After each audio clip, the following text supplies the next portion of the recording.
Hello and welcome back to our channel. मैं हूं कुलप्रीत सिंह। बहुत टाइम से एक क्वेरी थी लोगों की कि प्रेगनेंसी कवरेज के ऊपर कुछ वीडियो बनाइए या प्रेगनेंसी कवरेज के बारे में कुछ डिटेल्स बताइए। तो मैं एक छोटा सा वीडियो बना के आपको ये बताना चाहता हूँ। प्लान कौन सा लेना है ये आपकी चॉइस है, कौन सी कंपनी लेनी है ये आपकी चॉइस है, किससे लेना है ये भी आपकी चॉइस है, बट क्या क्या फ़ीचर्स ध्यान में रख के लीजिए ये मैं आपको बताने वाला हूँ। देखिए, प्रेगनेंसी कवरेज बेसिकली वैसे तो मैरिड लोगों के लिए चाहिए, बट कोई भी फीमेल इंडिविजुअल प्लान लेकर भी प्रेगनेंसी कवर ले सकती है। कई कंपनीज़ में अलाउड है। उसके अलावा आपको कितनी कवरेज मिलती हैं, up to 2 deliveries generally insurance companies cover देती हैं। तो विच मीन्स के जिसके अंदर डिलीवरीज भी इंक्लूडेड है और मिस कैरेजेस भी इंक्लूडेड होते हैं। उसके अलावा आपके पास जो आपको ध्यान रखने वाली चीज़ें हैं, 6 पॉइंट्स बेसिकली मैं आपको बताने वाला हूँ।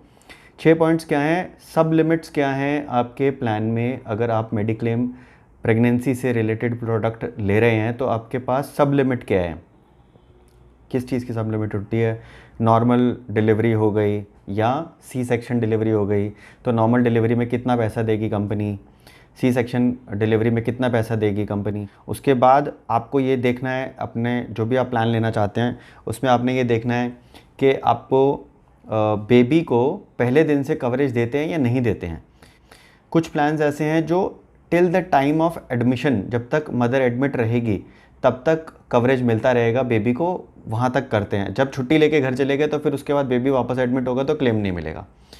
कुछ प्लान्स ऐसे हैं जो पहले दिन से बेबी को कवर कर देते हैं और कंटिन्यूड कवरेज रहती है टिल 1 ईयर, मतलब till the baby is added.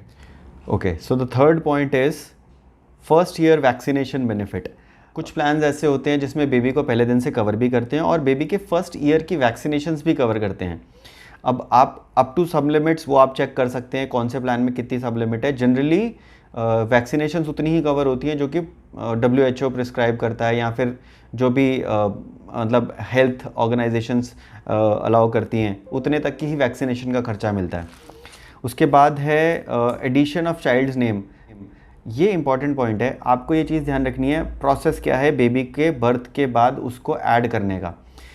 Maximum policies में जिसके अंदर बेबी को फर्स्ट ईयर कवरेज देते हैं उसमें बेबी ऑफ मदर का नाम लिख के ऐड कर देते हैं, तो वहाँ से कवरेज चलती रहती है। जब तक आप बेबी का नाम नहीं रखते हैं तब तक आप उसमें एज अ मेंबर का नाम रख के बेबी ऑफ मदर्स नेम रख के प्लान को चला सकते हैं। बेबी का नाम रखने के बाद आप लेटर लिख के दे सकते हैं और प्रूफ दे सकते हैं, उसके साथ आप उसमें नाम भी चेंज करा सकते हैं।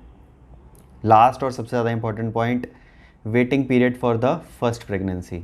मींस आपने पॉलिसी ले ली, पॉलिसी लेने के बाद कब से कवरेज शुरू होगा। कुछ ऐसे प्लान्स हैं मार्केट में जो पहले दिन से प्रेगनेंसी कवरेज शुरू कर देते हैं। अब everything comes with a cost, तो अब उसके अंदर तो कुछ ना कुछ वो आपसे एक्स्ट्रा लेंगे ही लेंगे।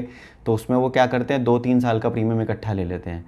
बाकी के कुछ प्लान्स ऐसे हैं जिसमें फर्स्ट ईयर से कवरेज देते हैं। कुछ ऐसे प्लान्स हैं जो अब डिसकंटिन्यू हो गए हैं सिर्फ इस रीज़न से क्योंकि वो फर्स्ट ईयर से कवरेज देते थे, तो लोगों ने बहुत सारे प्लान्स लेने शुरू कर दिया और उस पर क्लेम ज़्यादा आने लग गए। मैं नाम नहीं लूँगा उस कंपनी का। कुछ प्लान्स ऐसे हैं जो सेकेंड ईयर के बाद कवरेज देते हैं। तो अगर आपने प्लान ले लिया है या आप लेना चाहते हैं तो आप ये सोच के लीजिए कि कवरेज कब से शुरू होगी। इससे आपको पीस ऑफ माइंड ये है कि मैटरनिटी के टाइम का जो खर्चा है वो, प्लस जो बेबी के बर्थ के बाद का जो खर्चा है वो, और अगर आपने कोई ऐसा प्लान लिया जिसमें वैक्सीनेशन भी कवर है तो वैक्सीनेशन का खर्चा भी आपको फर्स्ट ईयर में मिल जाएगा। ये सारे पॉइंट्स को ध्यान में रख के आप डिसाइड कीजिए कि आपको कैसा प्लान लेना है। और आगे और वीडियोस को देखने के लिए सब्सक्राइब कीजिए हमारा चैनल, लाइक भी कर दीजिए और शेयर भी कर दीजिए। Thank you so much for watching. Hope कि आपको ये इन्फॉर्मेशन यूज़फुल रहेगी। Thank you.